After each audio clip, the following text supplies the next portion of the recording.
লন্ডনে বার at law degree অর্জন শেষে ১৯৮৬ সালে দেশে ফিরে আইন পেশায় যুক্ত হন ব্যারিস্টার আব্দুর রাজ্জাক। তখন থেকেই তিনি সক্রিয় হন জামাতে ইসলামীর রাজনীতিতে। সাংবিধানিক ও ফৌজদারি আইনে দক্ষতার কারণে দেশ বিদেশে সমাদৃত ছিলেন তিনি।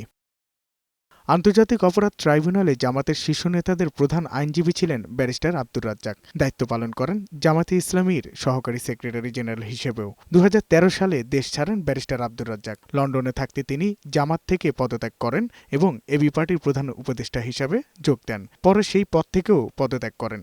দীর্ঘ ১১ বছর পর গত ২৭ ডিসেম্বর লন্ডন থেকে দেশে ফেরেন তিনি। সোমবার সুপ্রিম কোর্টে অনুষ্ঠিত ব্যারিস্টার আব্দুর রাজ্জাকের দ্বিতীয় জানাজায় আপিল ও হাইকোর্ট বিভাগের বিচারপতি, অ্যাটর্নি জেনারেল ও আন্তর্জাতিক অপরাধ ট্রাইব্যুনালের চিফ প্রসিকিউটর সহ আইনজীবীরা অংশ নেন। জানাজা পড়ান তার বড় ছেলে ব্যারিস্টার এহসান আবদুল্লাহ সিদ্দিক। জানাজা শেষে তার প্রতি শ্রদ্ধা জানানো হয়। উনি সবসময় আইনের শাসন প্রতিষ্ঠা করার জন্য বিনম্র চিত্তে চেষ্টা করতেন। কোর্টের প্রতি ছিলেন বড় ধরনের আস্থাশীল। জোর করে কথা বললে, ধমক দিয়ে কথা বললে যে নেতা হওয়া যায় তা না। হি ওয়াজ অ্যাকচুয়ালি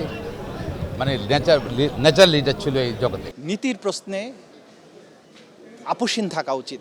টাকা পয়সা প্রলোভন এগুলো দিয়ে কখনো যে আইনজীবীকে কেনা যায় না, ব্যারিস্টার আব্দুর রাজ্জাক সাহেব ছিলেন সেটার একটা বড় উদাহরণ। বাদ জোহর জাতীয় মসজিদ বাইতুল মোকাররমে তৃতীয় জানাজা অনুষ্ঠিত হয়। এতে অংশ নেন রাজনৈতিক সহকর্মী সহ নানা পেশার মানুষ।